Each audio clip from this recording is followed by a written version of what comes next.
Tonight on the South Today, a multi-day manhunt in Dunedin comes to an end as a 25-year-old man appears in court charged with attempted murder.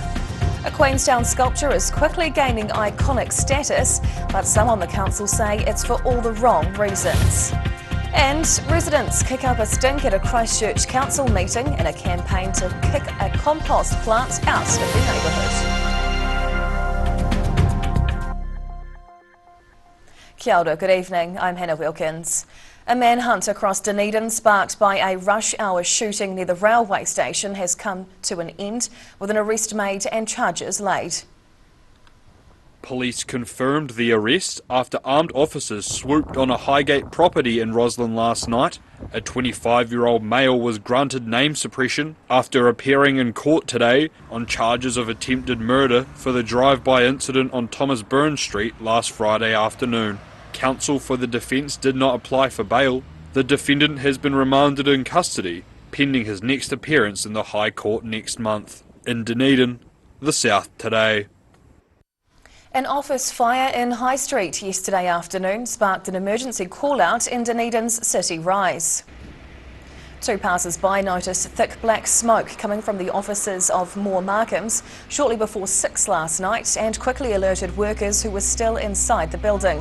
6 appliances attended the blaze and Fire and Emergency New Zealand reported the fire was quickly extinguished. Office staff thanked the bystanders for their fast intervention. Meanwhile, the cause of the fire is still under investigation. An eye-catching public sculpture on the Lake Whakatupu foreshore is fast becoming a local landmark. But now the Queenstown Council is considering erecting a fence to keep people from getting too hands-on with the display. Beautiful scenery, delicious food and adventure tourism. Queenstown is packed with wonders, but one pop-up attraction has a unique angle. Conehenge is described as the latest icon of antisocial sport. This 10-metre long stainless steel waka art installation has been targeted by cone throwers in recent months. The Whakatipu vessel by Kiwi artist Virginia King has become a makeshift basketball hoop for people to hit 4.5 kilo road cones into. While it's cleared regularly by contracted council workers, the beautiful art piece continues to reclaim its new headpiece within a few days. The Queenstown Lakes District Council insists the cones suffer from separation anxiety when they are parted from their friends, and is urging locals to end the trend. Council discussions with Southern Safety have raised multiple options to try and stop the urban sport, including the possibility of erecting a fence around the public art structure. In Queenstown, the South Today. Health New Zealand Southern is blaming staff vacancies and a spike in early winter illnesses for soaring hospital wait times. New statistics released by Te Whatu Ora Health New Zealand have confirmed more than a dozen planned surgeries had to be postponed in Dunedin last week. Meanwhile, hospital staff confirm the emergency department is currently under great pressure as demand spikes heading into winter. The revelations have called into question recent figures released by Te Whatu Ora, which claimed national hospital wait times are improving. Te Whatu Ora is currently undertaking a review of the wait time data. Tempers overheated at a Christchurch City Council meeting yesterday as locals vented frustration over a smelly waste plant. Residents in the suburb of Bromley have been campaigning to close the council-owned composting site for years, and the dispute threatens to linger on. Residents in East Christchurch are renewing their pleas for a stinky compost plant in their area to be closed immediately. They've been complaining about the smell coming from Living Earth Organics for years. Nobody should be subjected to such living conditions, but this council allows it to happen. The processing plant is a council-owned facility in Bromley, operated by Living Earth, composting 50,000 tonnes of organic waste annually. Christchurch City Council has voted this week to move to the final stage of finding an alternative site. 6 possible suppliers have been shortlisted and none are on council land, although the list remains confidential. However, residents say the process is taking too long. It is a very long, complex process, and we do definitely understand everyone's frustration around the length of time that takes. What we are looking to do is ensure that that process is sound, is defendable, and that we have no delays along the decision-making process. The plant receives all the food and green waste collected in the curbside green bins. The final report is expected to be presented to Council for consideration early next year, and a contract awarded by February 2024. In Christchurch, the South today. Otago University have revealed their plans for a new logo today, alongside a new Te Reo Māori name for the institution. Senior staff unveiled a plan to revamp their visual identity and replace their current logo at a press conference held on campus this afternoon. They say the proposed new logo encompasses the university's deep cultural roots in Otago, paying homage to both Māori and colonial history.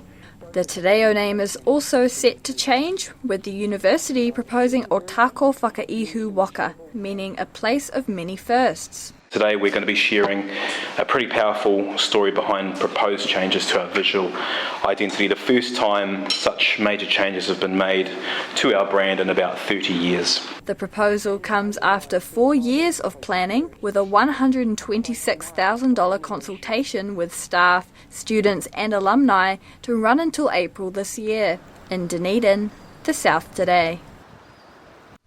E whai Ākene, still to come on the South today.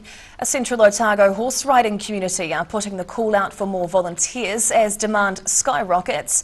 And a $38 million Cromwell Event Centre may finally be in reach after 20 years.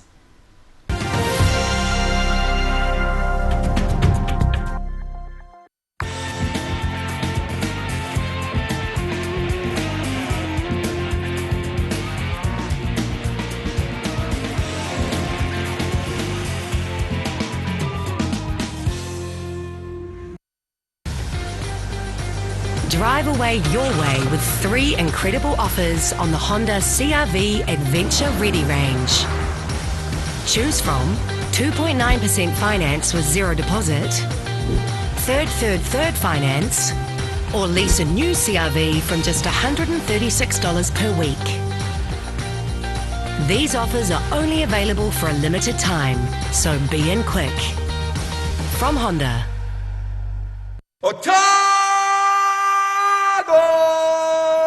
My mate John loves Otago, and this anniversary weekend he's showing his true colours. 24% off plus 24 months interest-free. 100% local for over 30 years. John's friendly team have been delivering great furniture deals and super service to the good people of Dunedin.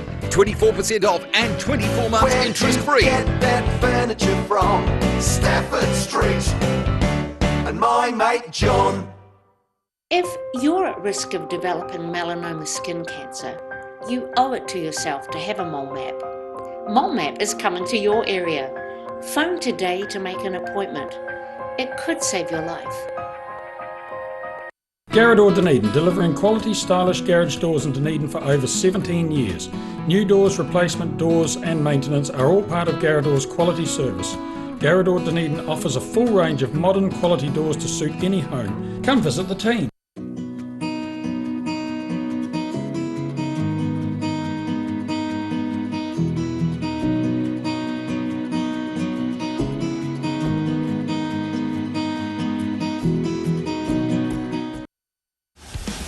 Aero, used by Australia's top bowlers with their unique Z-scoop grip that redefines the game. Machined with robotics for unparalleled accuracy, Aero, same line, every time.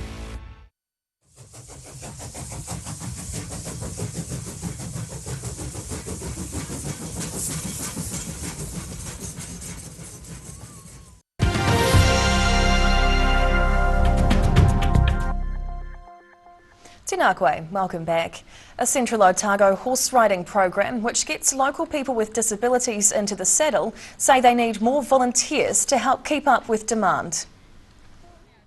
Central Otago Riding for the Disabled has a wait list of potential riders who are keen to take part in the equine therapy program. The program's open to people of all ages, but because of the varying needs of participants, more volunteers are needed to help out. We know from feedback from their caregivers and from schools that it really does enhance their lives in so many ways. It could be physically, educationally, mentally. It just helps them be their best possible version. Organisers say they're happy to train up new volunteers to assist them in safely working with horses and riders, with the current core group of 8 volunteers unable to keep up with demand. In Alexandra, the South Today. A new events centre may finally be in reach for Cromwell residents after over 2 decades of conflict and indecision. The Cromwell Community Board has ticked off preliminary designs for the new $38 million complex to replace the town's out-of-date Memorial Hall. Drop-in sessions have been held for the public at McNulty House, allowing them to engage with the design process and have their say before the final sign-off. A 3D virtual reality walkthrough gave members of the public a chance to get a real feel for the designs in an effort to connect them with the project's journey. Been a long history for Cromwell and the community for this project, so there's lots of information that we want to make sure that people see. Their engagement has gone into the building design, and a lot of thoughts kind of come through with that. Designs for the new multi-purpose building feature a 400-seat auditorium along with a cafe, cinema and meeting spaces, and it's also set to house the Cromwell Museum. And now recapping tonight's top stories on the South Today. A 25-year-old appeared in court charged with attempted murder in relation to a drive-by shooting in Dunedin. Queenstown Council have proposed fencing off a public sculpture in an effort to stem a barrage of thrown road cones. And residents of Bromley and Christchurch have aired their frustration over a composting plant stinking up their neighbourhood.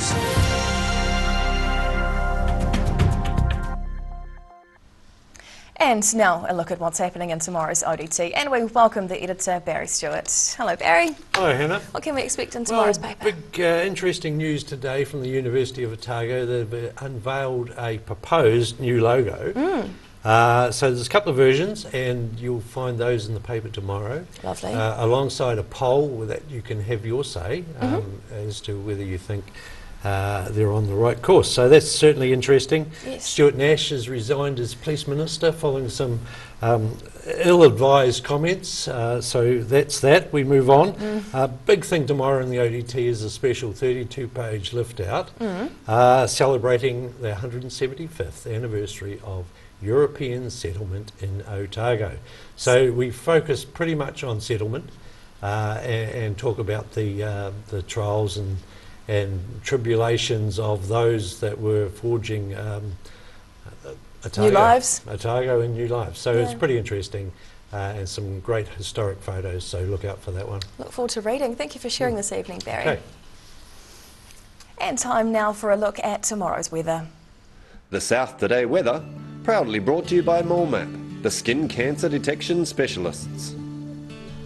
Looking at the situation, rain is most likely here across the region tomorrow with mild northerly winds, and again on Friday as colder southwesterly winds develop. Heading to the top of the South Island, fresh northerlies and cloudy with 22 in Nelson tomorrow. Cool winds and 19 before late rain in Greymouth, while down in Christchurch it'll be a warmer one with 26 and high cloud. Travelling to South Canterbury and North Otago. The fresh northerlies continue through here. Ashburton gets a lovely 26 degrees tomorrow with high cloud, 25 and windy in Timaru, while Awamaru can expect a spot of evening rain after a 23-degree day. Heading westwards to the Central Lakes, wet weather and strong northerlies are on their way. Wanaka and Alex both head for a high of 20 degrees with rain, and Queenstown will be fresh with those winds and up to 19 as the high. Heading further south, strong northerlies are inbound here too with rain all around. Expect highs of 18 degrees in Gore, Balclutha and the Catlins. And down to the deep south. Cloudy tonight with westerlies and an overnight low of 14 in Invercargill. Cloud will lower throughout the day tomorrow and bring rain throughout the afternoon with fresh northerlies and a mild 19-degree high. Then it's slightly cooler again on Friday with 18, rain on and off, and fresh nor'westerlies turning to southwesterlies by late morning. And finally, heading to Dunedin. Cloudy tonight with a 13-degree low, then high cloud tomorrow with fresh winds and rain after lunch with a warm high of 23. Friday starts with some early rain and breezy northerlies before sunshine late morning, then rain again across the afternoon with fresh cold southwesterlies and a high of 21 degrees before the long weekend. And that's the news this Wednesday. For the latest news and videos from the southern region, head online to odt.co.nz. You can follow Channel 39 on YouTube to catch our news bulletins on demand.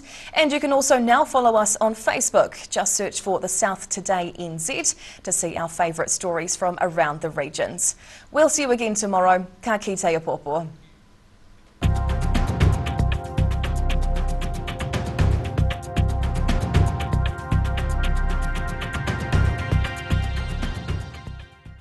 Public interest journalism funded through New Zealand On Air.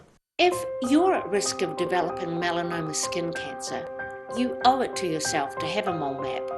Mole map is coming to your area. Phone today to make an appointment.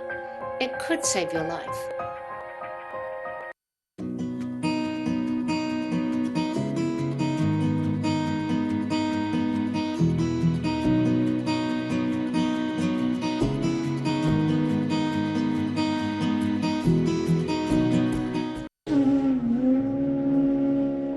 Every day the team at Gillian supports grieving families at their time of need, from answering your questions to organising a farewell that reflects the wishes of your loved one. We can help. Call Gillian's today.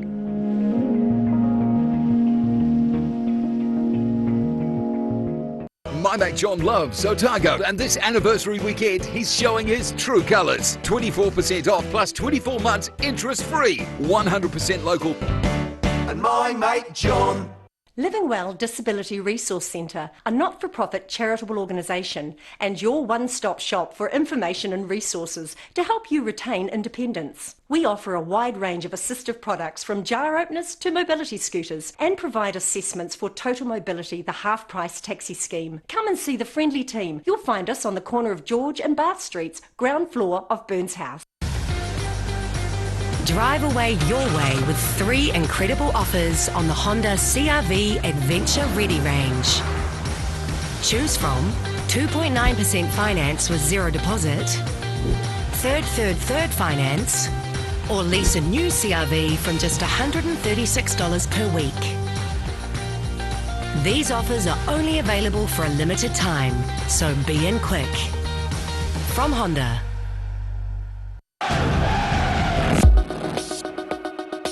Passion, drama, competition, rivalry, marketing, numbers, atmosphere, power, fight, attack, intuition, love, hate, money, cash, millionaires, fans, and fans.